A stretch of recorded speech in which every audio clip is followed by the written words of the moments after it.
Friends, स्वागत है आपका आईडी लर्निंग एकेडमी में। आपकी दोस्त अंजू। तो फ्रेंड्स, हाल ही में हमने एक नई सीरीज शुरू की है, हिंदी की श्री गणेश सीरीज। तो फ्रेंड्स, उसका हम सेकंड चैप्टर कवर करने वाले हैं।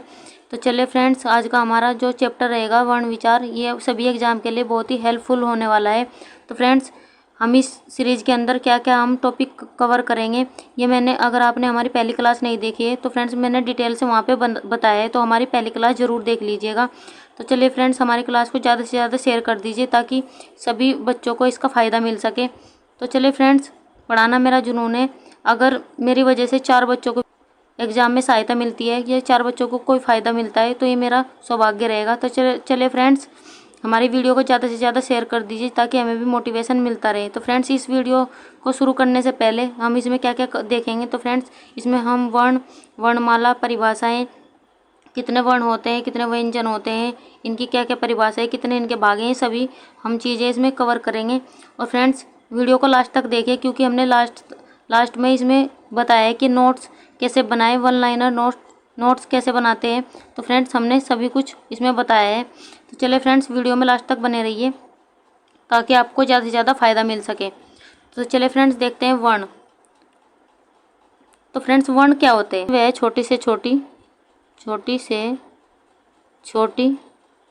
वर्ण वह छोटी से छोटी ध्वनि होती है जिसके टुकड़े ना किए जा सके।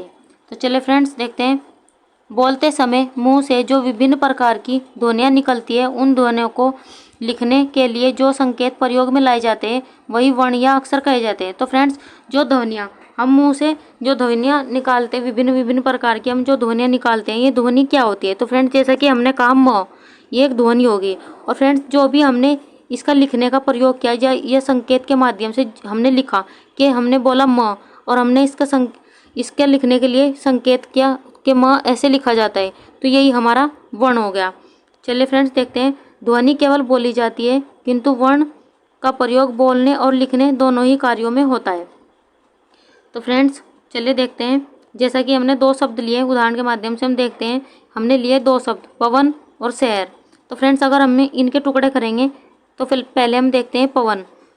पवन हम लिखेंगे, अगर हमने पवन के टुकड़े किए, प, अ, व, अ, न और अ। तो फ्रेंड्स, आप देखिए, क्या पवन के और टुकड़े किए जा सकते हैं? जितने हमने इसे टुकड़ों में बांट दिया, क्या फ्रेंड्स इसके और भी टुकड़े किए जा सकते हैं? तो फ्रेंड्स नहीं। तो फ्रेंड्स, यही हमारे वर्ण है। तो जैसा कि मैंने कहा है कि फ्रेंड्स, वह छोटी से छोटी ध्वनि जिसके और टुकड़े ना किए जा सके वही वर्ण कहलाते हैं। जैसा कि अब पवन के और टुकड़े नहीं किए जा सकते, तो फ्रेंड्स यही वर्ण है। चलिए नेक्स्ट देखते हैं एक उदाहरण और, शहर। तो फ्रेंड्स, शहर को देखें तो स, अ, ह, अ, र और अ। तो फ्रेंड्स, क्या शहर के अब और टुकड़े किए जा सकते हैं? तो फ्रेंड्स नहीं, अब शहर के और टुकड़े नहीं किए जा सकते। तो फ्रेंड्स, वह छोटी से छोटी ध्वनि जिसके टुकड़े ना किए जा सके वही वर्ण है। तो फ्रेंड्स, ये हमारे यही वर्ण या अक्षर कहे जाते हैं। तो चलिए फ्रेंड्स, नेक्स्ट देखते हैं वर्णमाला। तो फ्रेंड्स, वर्णमाला क्या होती है? वर्णमाला वर्णों के व्यवस्थित या क्रमिक समूह को ही वर्णमाला कहते हैं। तो फ्रेंड्स, जैसे कि हमारे वर्ण होते हैं सारे, जैसे कि क, ख, ग, घ, ये हमारे वर्ण हो गए, और इन्हें हमने क्रमिक और व्यवस्थित, इनके क्रमिक और व्यवस्थित समूह को ही हम वर्णमाला कहते हैं। तो फ्रेंड्स, प्रत्येक भाषा में वर्णों का एक निश्चित समूह होता है। वर्णों के इस क्रमिक और व्यवस्थित समूह को ही उस भाषा की वर्णमाला कहते हैं। जैसा कि इसकी परिभाषा देख ले, किसी भाषा के समस्त वर्णों के क्रमिक और व्यवस्थित समूह को वर्णमाला कहते हैं। चलिए नेक्स्ट देखते हैं, वर्णमाला कितने प्रकार की होती है? तो फ्रेंड्स, वर्णमाला 3 प्रकार की होती है। कौन कौन सी? स्वर, व्यंजन और अयोगवा। तो फ्रेंड्स, स्वर हमारे कितने होते हैं? 11। व्यंजन हमारे कितने होते हैं? 33। और अयोगवा हमारे कितने होते हैं? 3। चलिए फ्रेंड्स, अब डिटेल में देखते हैं इन्हें ये कौन कौन से होते हैं। तो फ्रेंड्स, अगर हम स्वर देखें तो स्वर हमारे 11 होते हैं, जिसमें अ, आ, ई, बड़ी, छोटाऊ, बड़ाऊ, री, ए, ऐ, ओ, औ, ये हमारे क्या हो गए फ्रेंड्स? ये हमारे स्वर हो गए। तो फ्रेंड्स, अगर हम व्यंजन देखें तो हमारे मूल व्यंजन हमारे 33 होते हैं। अगर आपके एग्जाम में आए कि मूल व्यंजन कितने होते हैं, तो फ्रेंड्स मूल व्यंजन हमारे 33 होते हैं, तो आपको वहाँ पे 33 ही टिक करना है। तो चलिए फ्रेंड्स, ये व्यंजन कौन कौन से होते हैं? तो पूरा क वर्ग, च वर्ग, ट ट वर्ग, त वर्ग और प वर्ग, ये हमारे व्यंजन होंगे। इसमें य र ल व स ह और ये हमारे ड और ढ। तो फ्रेंड्स ये हमने यहाँ पे लिखा है कि 33 + 2। तो फ्रेंड्स तो आपको कहीं कहीं ये भी व्यंजन देखने को मिलेंगे, लेकिन फ्रेंड्स हमारे मूल व्यंजन कितने होते हैं? मूल व्यंजन हमारे 33 ही होते हैं। तो फ्रेंड्स अब अयोगवा देख लेते हैं। अयोगवा फ्रेंड्स हमारे अंग और हमारे अ के ऊपर ये चंद्रबिंदु वाला और अ हमारा विसर्ग वाला, ये हमारे क्या हो गए फ्रेंड्स? ये हमारे हो गए अयोगवा। तो फ्रेंड्स अयोगवा की संख्या कितनी होती है? 3। व्यंजन हमारे कितने होते हैं? 33। और स्वर हमारे कितने होते हैं? स्वर हमारे होते हैं 11।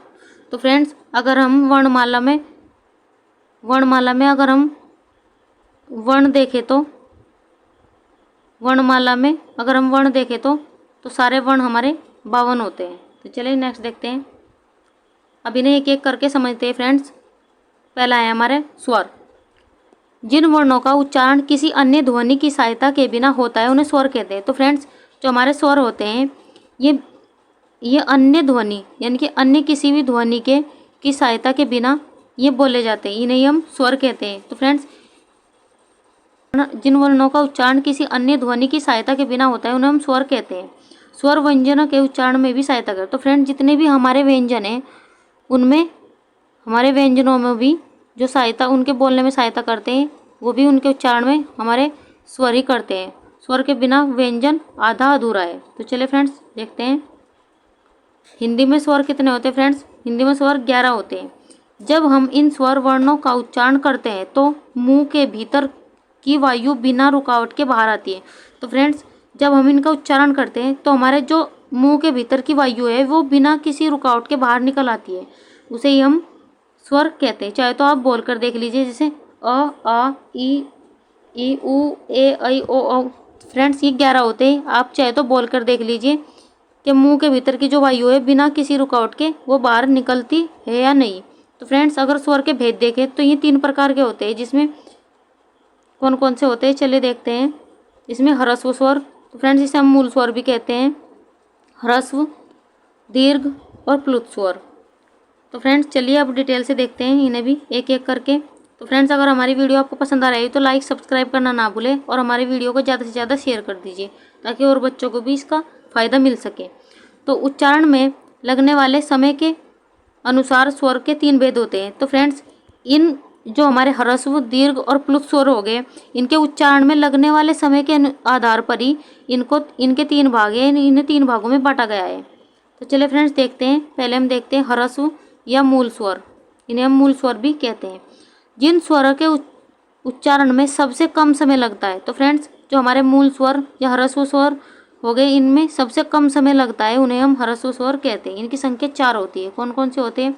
अ, ई, उ, री। तो फ्रेंड्स देखा आपने, ये अ, छोटी ई और छोटा ऊ और री ये हमारे मूल स्वर हो गए। तो फ्रेंड्स इनकी संख्या 4 होगी। चलिए देखते हैं नेक्स्ट दीर्घ स्वर। जिन स्वरों के उच्चारण में ह्रस्व से दुगुना समय, तो फ्रेंड्स यहाँ देखा आपने ह्रस्व में सबसे कम समय लग रहा था।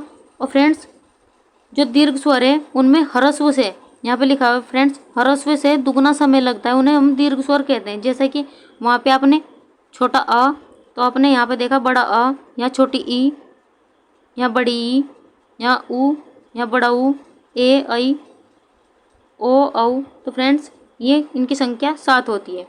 तो फ्रेंड्स इनमें ह्रस्व स्वर से दुगना समय लगता है इनके उच्चारण में, इन्हें हम दीर्घ स्वर कहते हैं। चलिए नेक्स्ट, आई होप आपकी समझ आ गया हो। चलिए नेक्स्ट देखते हैं प्लुत स्वर। ये प्लुत स्वर कौन कौन से होते हैं? जिन स्वरों के उच्चारण में फ्रेंड्स जिन स्वरों के उच्चारण में ह्रस्व से लगभग 3 गुना, वहाँ पे जो हमारे दीर्घ थे इनमें ह्रस्व से 2 गुना समय लग रहा था फ्रेंड्स। और जो हमारे प्लुत स्वर है हमारे, उनमें ह्रस्व से 3 गुना अधिक समय लगता है, उन्हें हम प्लुत स्वर कहते हैं। जैसे कि आपने देखा होगा किसी भी अगर हम मंत्र का उच्चारण कर रहे हैं तो आपने देखा होगा, जैसे कि आपको बोलकर देख लीजिए इसमें 3 गुना समय लग रहा है या नहीं लग रहा है। देखिए जैसे कि बोले ओम राम, आप ऐसे बोलेंगे तो आपको इसमें ह्रस्व से 3 गुना समय अधिक लगेगा। तो फ्रेंड्स इन्हें हम प्लुत स्वर कहते हैं। चलिए फ्रेंड्स देखते हैं नेक्स्ट व्यंजन।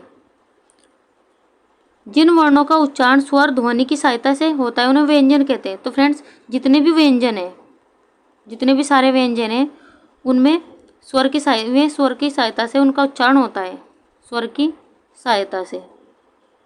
स्वर के बिना फ्रेंड्स ये आधे आधे होते हैं जो हमारे व्यंजन है।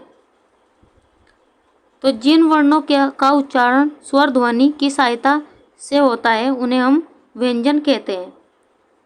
यहाँ पे देखिए फ्रेंड्स, प्रत्येक स्वर में अ स्वर मिला होता है। तो फ्रेंड्स जितने भी सारे व्यंजन हैं, प्रत्येक व्यंजन में जितने भी हमारे व्यंजन हैं इनमें अ स्वर मिला होता है, मिला होता है। यदि व्यंजन में स्वर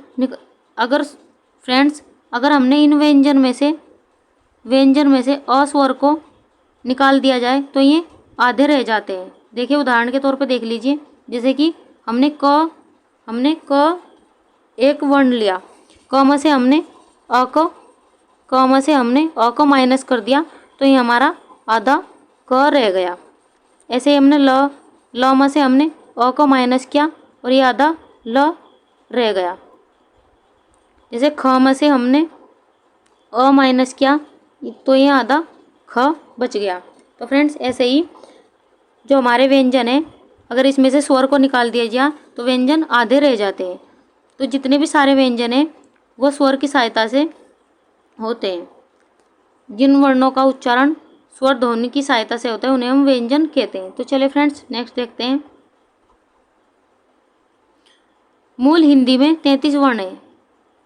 तो फ्रेंड्स अगर हम देखें तो मूल हिंदी में 33 व्यंजन होते हैं। जैसा कि हमने पीछे भी बताया है अपनी क्लास में कि मूल हिंदी में 33 व्यंजन होते हैं। जब हम इन व्यंजनों का उच्चारण करते हैं तो मुंह के भीतर की वायु कंठ, जीभ, दांत, तालु और होठ आदि के अंगों से टकराती है और टकराती हुई बाहर निकलती है। व्यंजन के भेद। तो फ्रेंड्स व्यंजन के 3 भेद होते हैं, जिसमें स्पर्श व्यंजन, अंतस्थ व्यंजन और ऊष्म व्यंजन। तो फ्रेंड्स ये कौन कौन से होते हैं? जो हमारे स्पर्श व्यंजन है उनकी संख्या 25 होती है।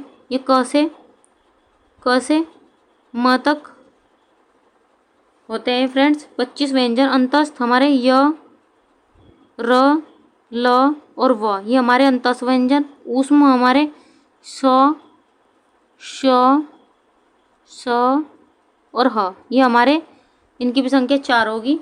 ये हमारे ऊष्म व्यंजन है। चलिए अब डिटेल से पढ़ते हैं। तो फ्रेंड्स अगर हमारी वीडियो आपको पसंद आ रही है तो लाइक सब्सक्राइब करना ना भूलें। स्पर्श व्यंजन। इन व्यंजनों का उच्चारण करते समय जीभ मुंह के किसी न किसी भाग जैसे कंठ, तालु, मूर्धा, होठ, दांत आदि को स्पर्श करती है, इसलिए इन्हें स्पर्श व्यंजन कहा गया है। तो फ्रेंड्स जो हमारे ये स्पर्श व्यंजन होते हैं, जो हमारी जीभ है वो मुंह के किसी न किसी भाग जैसे कंठ, तालु, मूर्धा, होठ, दांत को स्पर्श करती है। तो फ्रेंड्स इसलिए इन्हें स्पर्श व्यंजन कहा गया है। इनकी संख्या 25 होती है और ये क से म तक के, ये क से, चलिए देखते हैं, ये क से म तक के वर्ण होते हैं। चलिए अब डिटेल में पढ़ते हैं। जैसा कि हमने आपके लिए टेबल बनाई है, इसके माध्यम से हम आपको समझाते हैं। तो चलिए फ्रेंड्स देखते हैं। पहला है हमारे क वर्ग। तो फ्रेंड्स जो हमारा क वर्ग है इसमें प्राणवायु का ज़्यादा जोर हमारे कंठ पे होता है, हमारे गले में होता है। चाहे तो आप बोल कर देख लीजिए, क, ख, ग, घ अंगे, तो इन्हें हम कंठ ध्वनि कहेंगे। तो फ्रेंड्स जैसा कि हमारा नेक्स्ट है च वर्ग। तो फ्रेंड्स जो हवा का प्रेशर अब थोड़ा ऊपर आएगा। जैसे कि पहले तो हमारी प्राणवायु का जोर ज़्यादा हमारा कंठ पे था और अब हमारी जो प्राणवायु है उसका प्रेशर थोड़ा ऊपर आया। जैसे इन्हें हम तालव्य वर्ण कहेंगे, जो हमारे च, जैसे कि आप बोलकर देख लीजिए, च, छ, ज, झ, य। चलिए फ्रेंड्स नेक्स्ट देखते हैं हमारा ट वर्ग। तो फ्रेंड्स जो हमारा ट वर्ग, हमें ट वर्ग बोलते समय जहाँ भी हवा रुकी उस जगह को ही हम मूर्धन्य कहते हैं। तो फ्रेंड्स ये हमारी क्या हो गई, मूर्धा। जहाँ पे हम ट वर्ग बोलते समय जहाँ हवा रुकी उसे हम मूर्धा कहते हैं। तो फ्रेंड्स ये हो गए हमारे मूर्धन्य व्यंजन। जैसे कि आप बोलकर देख लीजिए, ट, ठ, ड, ढ, अण। चलिए नेक्स्ट देखते हैं त वर्ग। तो फ्रेंड्स जो हमारा त वर्ग होगा वो जीभ जो है हमारी वो हमारा दांतों के सहारा ले रही है, और दांतों पर प्रेशर, हवा का जो प्रेशर है वो दांतों पर है, और जो हमारी जीभ है वो दांतों का सहारा ले रही है, और दांतों पर प्रेशर है हवा का। इन्हें ही हम दंते, चाहे तो आप बोलकर देख लीजिए, जैसे कि हमारी जीभ दांतों का सहारा ले रही है, और प्रेशर कहाँ पर है हमारा, दांतों पर। आप बोलकर देख लीजिए, त, थ, द, ध, न। इन्हें हम दंते, जो हमारा त वर्ग है इन्हें हम दंते वर्ण कहेंगे। जैसे कि हमारा प वर्ग। नेक्स्ट हमारा प वर्ग। तो फ्रेंड्स जो हमारा प वर्ग है वो सारा हवा जिसका प्रेशर है वो होठों पर है। जैसे कि आप बोलकर देख लीजिए, प, फ, ब, भ, म। इन्हें हम ओष्ठ ध्वनि कहेंगे। तो फ्रेंड्स इन्हें हम एक ट्रिक के माध्यम से भी हम इन्हें समझ सकते हैं। जैसे कि हमारा क, च, ट, त, प, कचट तप, के, टी, एम, दो। तो फ्रेंड्स ऐसे भी हम, जैसे हमारा क वर्ग होगा कंठ, च वर्ग हमारा तालव्य, ट वर्ग हमारा मूर्धन्य, त वर्ग हमारा दंते, और प वर्ग हमारा ओष्ठ्य। ऐसे भी हम ट्रिक के माध्यम से इन्हें पढ़ सकते हैं। तो फ्रेंड्स इसी वर्ग में अगर देखें तो अगर हमें अघोष और सघोष देखने हैं तो हमारा अघोष, अगर हम अघोष की बात करें फ्रेंड्स, जो हमारे अघोष वर्ण है वो पहला और दूसरा, ये हमारे अघोष वर्ण हो गए। अगर हम सघोष की बात करें, सघोष की बात करें फ्रेंड्स, सघोष में तीसरा, चौथा और पांचवा वर्ण, ये हमारे हो गए सघोष। तो फ्रेंड्स जितने भी हमारे, इनके अलावा जो हमारा तीसरा, चौथा और पांचवा वर्ण है, इनके अलावा हमारा जितने भी सारे स्वर हैं वे भी सघोष है। आप ऐसे भी याद कर सकते हैं, स से सघोष और स से स्वर। चलिए नेक्स्ट देखते हैं। अब देखते हैं अल्प प्राण और महाप्राण। अगर हम अल्प प्राण के बारे में देखें फ्रेंड्स, तो अल्प प्राण में हमारा अल्प प्राण देखें तो फ्रेंड्स हमारा पहला, तीसरा और पांचवा, पहला, तीसरा, पांचवा शब्द हमारा, जो हमारा पहला, तीसरा और पांचवा, और जितने भी हमारे य, र, ल, व, ये हमारे सारे हो गए। इसमें हम अल्प प्राण में पहला, तीसरा, पांचवा, य, र, ल, व, ये हमारे क्या हो गए, अल्प प्राण। तो फ्रेंड्स अगर महाप्राण देखें तो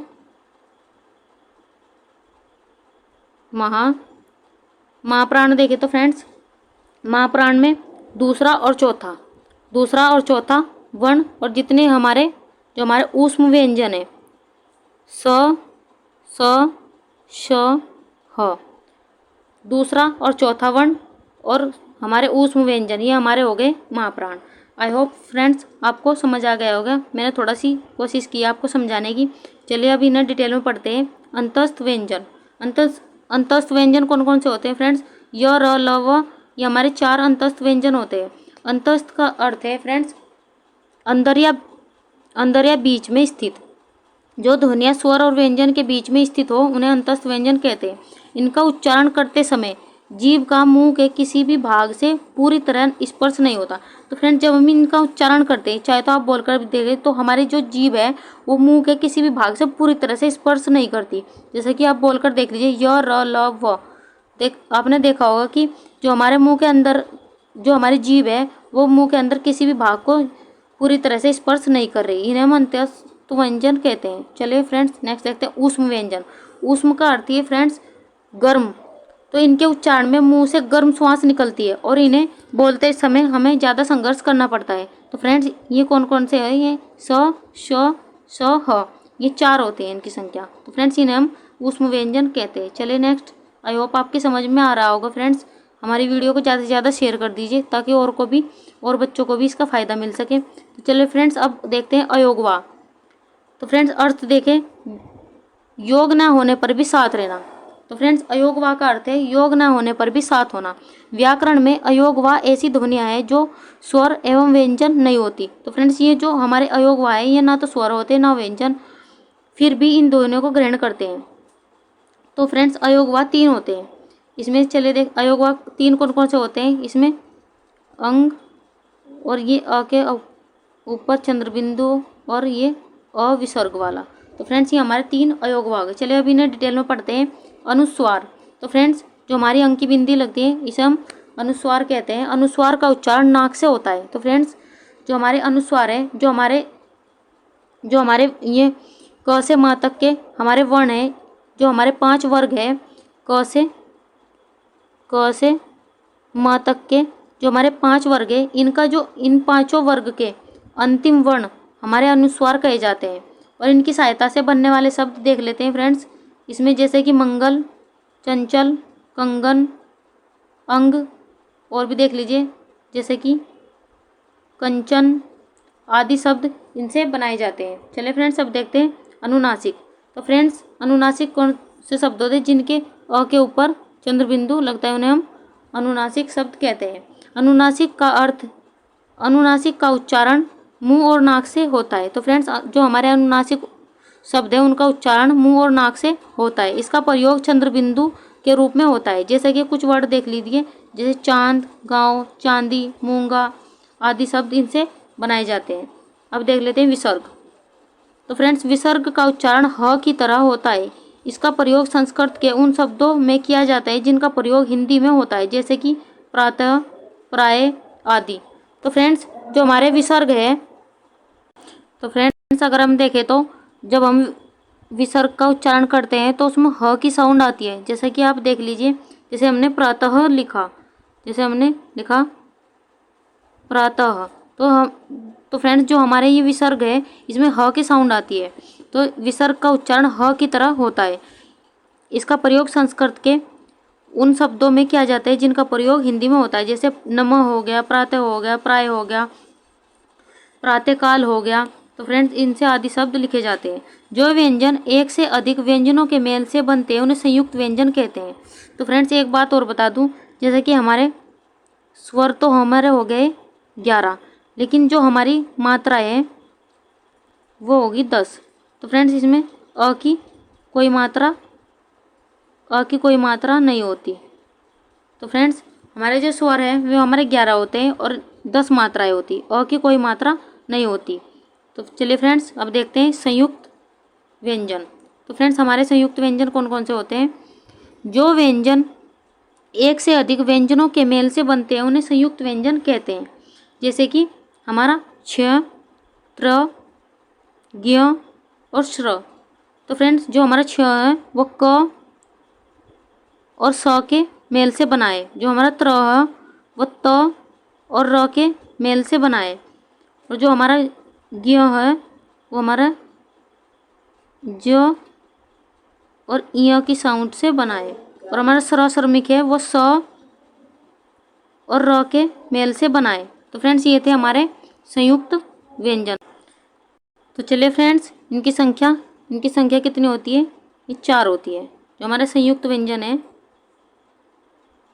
संयुक्त व्यंजन ये हमारे 4 होते हैं। ये हमारे क्ष, त्र, ज्ञ और श्र। तो फ्रेंड्स अगर हम इनसे कोई अक्षर बनाना चाहे तो, जैसे कि अगर हम क्ष से बनाना चाहे तो कक्षा, कक्ष, और जैसे कि निरीक्षक आदि शब्द इनसे बनाए जा सकते हैं। और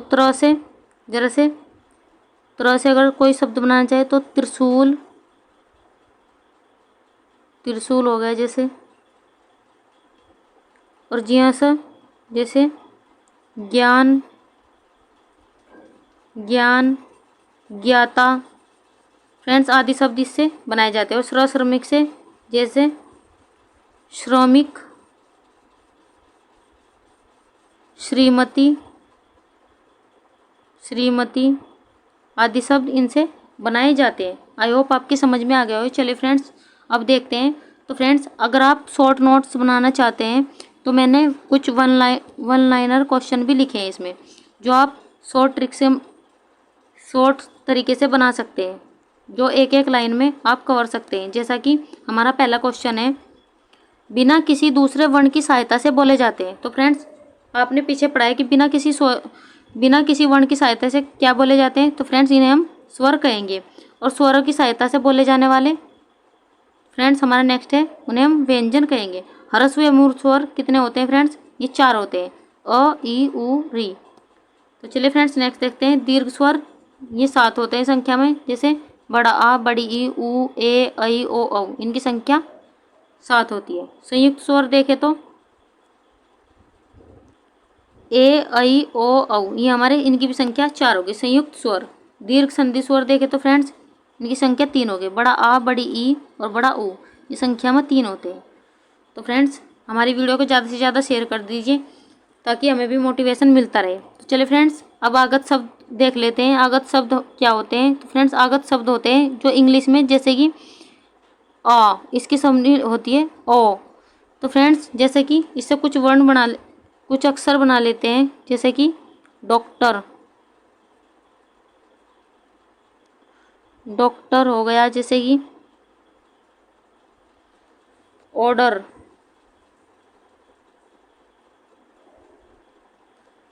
हो गया, आदि शब्द फ्रेंड्स इससे बनाए जा सकते हैं। जैसे डॉक्टर हो गया, कॉफ़ी हो गया, कॉफ़ी, चौक आदि शब्द आगत स्वर से बनाए जा सकते हैं। तो फ्रेंड्स कुल व्यंजनों की संख्या 41 है। और फ्रेंड्स अगर मूल व्यंजन देखें तो एग्जाम की दृष्टि से आपसे पूछ लेते हैं कि मूल व्यंजन कितने होते हैं। तो फ्रेंड्स मूल व्यंजन होते हैं हमारे 33। ये एग्जाम की दृष्टि में भी बहुत ही महत्वपूर्ण है फ्रेंड्स, इस पर स्टार लगा लीजिए, ये कई बार एग्जाम में पूछा गया है। चलिए फ्रेंड्स देखते हैं स्पर्श व्यंजन। तो फ्रेंड्स स्पर्श व्यंजन कितने होते हैं? ये हमारे 25 होते हैं। ये क से म तक जो हमारा वर्ग है इन्हें हम स्पर्श व्यंजन कहते हैं। अंतस्थ व्यंजन हमारे 4 होते हैं, य, र, ल, व। ये हमारे अंतस्थ व्यंजन है। आगत व्यंजन की संख्या देखें तो आगत हमारे व्यंजन कौन कौन से होते हैं? जिसमें ज के नीचे यहाँ पे आपने देखा होगा एक डॉट लगी हुई है, ज और फ। फ्रेंड्स ये हमारे आगत व्यंजन हो गए। अगर हम ऊष्म व्यंजनों की संख्या देखें तो फ्रेंड्स इसमें स, श, ह, ये हमारे ऊष्म व्यंजन हो गए। फ्रेंड्स इनकी संख्या 4 होगी। अगर हम संयुक्त व्यंजन देखें तो संयुक्त व्यंजन हमारे इनकी संख्या भी 4 होगी, क्ष, त्र, ज्ञ और स्र श्रमिक। ये हमारे ऊष्म व्यंजन हो गए। तो फ्रेंड्स अगर हम अर्धस्वर देखें फ्रेंड्स, ये भी एग्जाम की दृष्टि से बहुत ही महत्वपूर्ण है, इसे भी एग्जामिनर पूछता है। अर्धस्वर कौन से हमारे फ्रेंड्स? अर्धस्वर हमारे 2 होते हैं, य और व। फ्रेंड्स लुंठित व्यंजन हमारा र हो गया, पार्श्विक ल। फ्रेंड्स लुंठित र हो गया और पार्श्विक हमारा ल हो गया। चलिए नेक्स्ट देखते हैं ऊष्म संघर्षी। तो फ्रेंड्स ऊष्म संघर्षी व्यंजन कौन कौन से हो गए? स, श, ह। ये हमारे ऊष्म संघर्षी व्यंजन। उत्क्षिप्त व्यंजन कौन कौन से हो गए? ड, ढ। फ्रेंड्स ड, ढ ये हमारे उत्क्षिप्त व्यंजन हो गए, ड, ढ। तो फ्रेंड्स हमारा 20 क्वेश्चन देखें तो दंतोष्ठ व्यंजन हमारा कौन सा हो गया? फ्रेंड्स ये भी एग्जाम की दृष्टि से बहुत ही महत्वपूर्ण है, ये हमारा व हो गया।